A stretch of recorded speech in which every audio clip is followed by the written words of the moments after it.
Oh shit. Oh fuck. I didn't know this was recording. Fuck. Sorry guys. I was just making sure my belly button wasn't stinky after my shower. My bad, bro.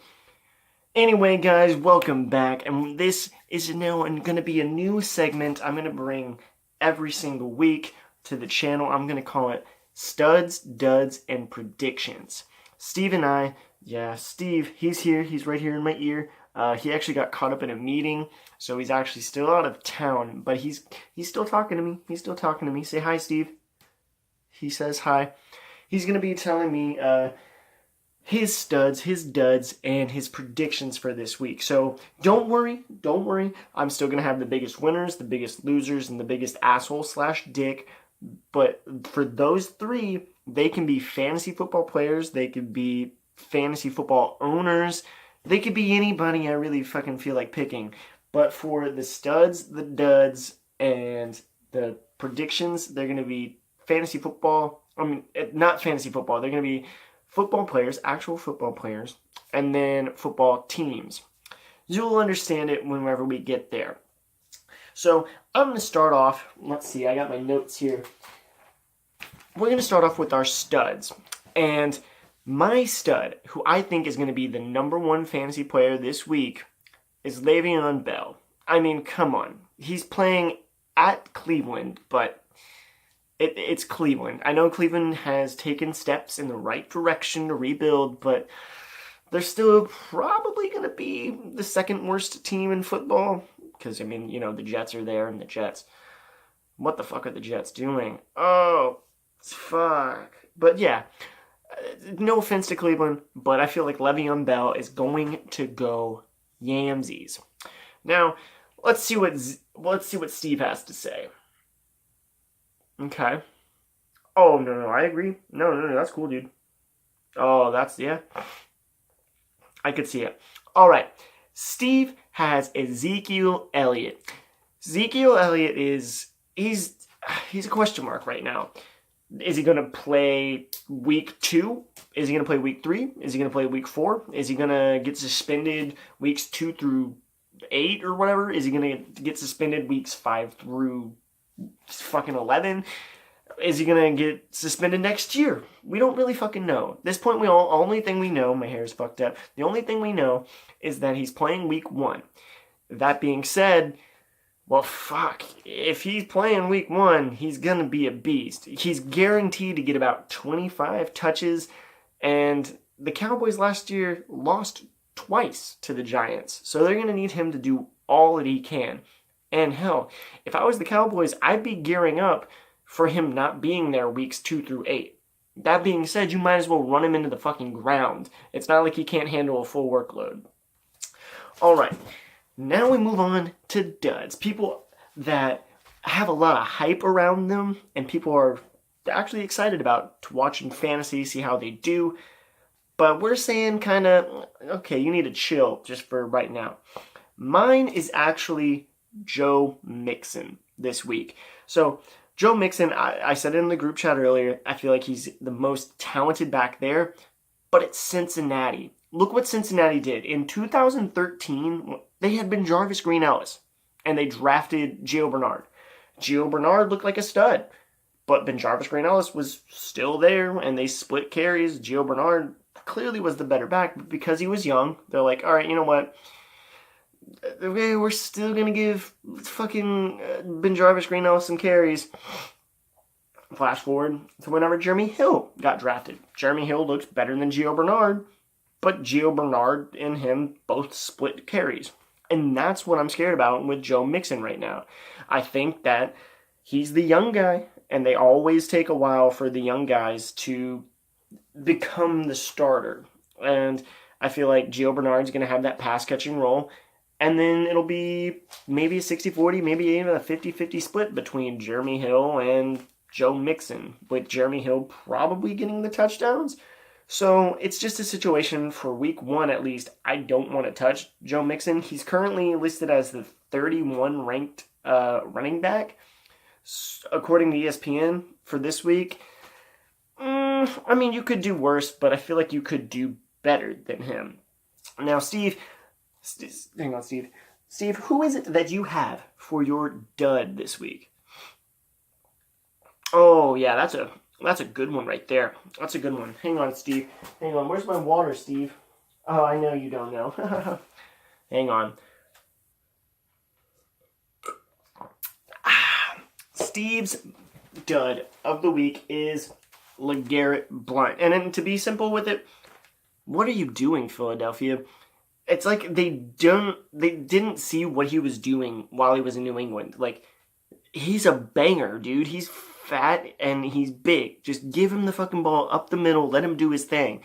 And it's like with DeMarco Murray. Whenever DeMarco came from Dallas to Philadelphia, it wasn't a good fit for him.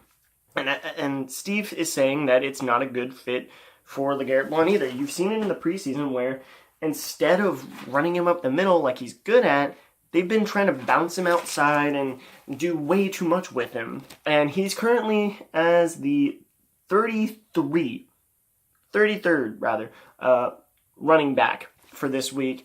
So him and Joe Mixon are a toss-up, and I don't want to touch either of them. I know Ryan Matthews is gone, and everyone's raving about Wendell Smallwood. Darren Sproles is still there. Pumphrey's not going to get involved, but I feel like Darren Sproles could be the pass catcher, or Wendell Smallwood could be the pass catcher. I don't know. I'll have to see it to believe it, and Steve seems to agree with me. Now we get to the point where things get juicy, all right? So we're going to go over the predictions for this week, and our predictions mean we're going to cover two things. One, the winner lock, like the team that we think is guaranteed to win, and then we're going to pick an upset, an underdog. According to, I'm using footballlocks.com, and they have the odds. This is where I got my odds, so check it out, link in the description down below. But we're going to pick teams that we think can actually win the game or cover the spread. And again, these are terms I kind of know, but check out footballlocks.com. That's where I got these numbers. So before I get into that, so every week we're going to do this. We're going to pick winners and upsets. And at the end of the year, whoever gets the most right between Steve and I, whoever gets the most right is declared the winner. The loser has to do a fucking punishment, okay? And guess what? Steve and I, we're not little bitches, so we'll do our punishments. We're not baby back bitch boys like Brendan, all right? That was alliteration and a lot of b in there. So whoever loses has to do a spicy punishment. So anyway, my guaranteed winner this week is Pittsburgh over Cleveland. I mean, it's going to be kind of cheesy because, I mean, whoever plays the Cleveland Browns, whoever plays the New York Jets, you could pick, okay, they're probably a lock to win. And that's what I'm going to do. I'm going to say the Pittsburgh Steelers are guaranteed to beat the Cleveland Browns. I don't see ever this year a case where the fucking Browns are going to overcome the Pittsburgh Steelers. All right. Okay, so I just got word from Steve. Steve agrees with me, so we have the same pick there. Now on to upsets. According to Football Locks, Oakland is a dog against Tennessee, at Tennessee. In fact, the spread is -2.5 for them. I know Tennessee has taken steps up on their defense, but if you look at my fantasy football team, you know I'm a Derek Carr fan, you know I'm an Amari Cooper fan. Michael Crabtree's still fucking there, and Marshawn Lynch is going to be running with the fucking authority. And I know Tennessee's offense looks pretty potent. They have all the pieces to be good. I just think that's disrespecting the Raiders, and I think that they could cover the spread, and I think that they could pull off the upset. Now, Steve, tell me, what you got? Okay, let me write this down here really quick. Oh, okay.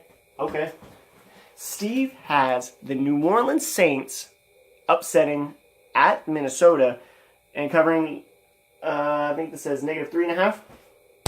Again, I don't know these terms that well. I could be fucking saying all this wrong, but he has New Orleans beating Minnesota. Okay. He says that if you have Drew Brees, one of the most accurate quarterbacks in football history, throwing the football around, even if you have a potent defense, I mean, he's going to get the job done. He says that even though the Saints' defense is ass, it might be a shootout. It might be a shootout because Saints D is ass, and then the Saints' offense is pretty good. So there you have it. We have our studs, our duds, and our winner locks, our winner lock picks, and upsets. So I'm going to keep doing this, and like I said, at the end of the year, whoever gets more right, well, they won, and then the loser has to do a salty fucking little punishment. I think this is a nice little addition to the channel. It's more of a serious video. It's not really funny or comical. Don't worry, asshole dick, winner loser of the week and all that, it'll return. This will go up either late as fuck Wednesday night or early Thursday morning, and then winner loser dick will go up either Tuesday night or Wednesday mornings. That way it's after the week.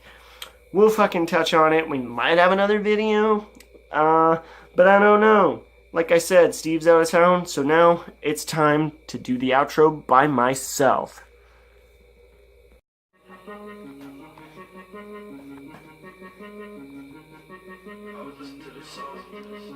And good luck.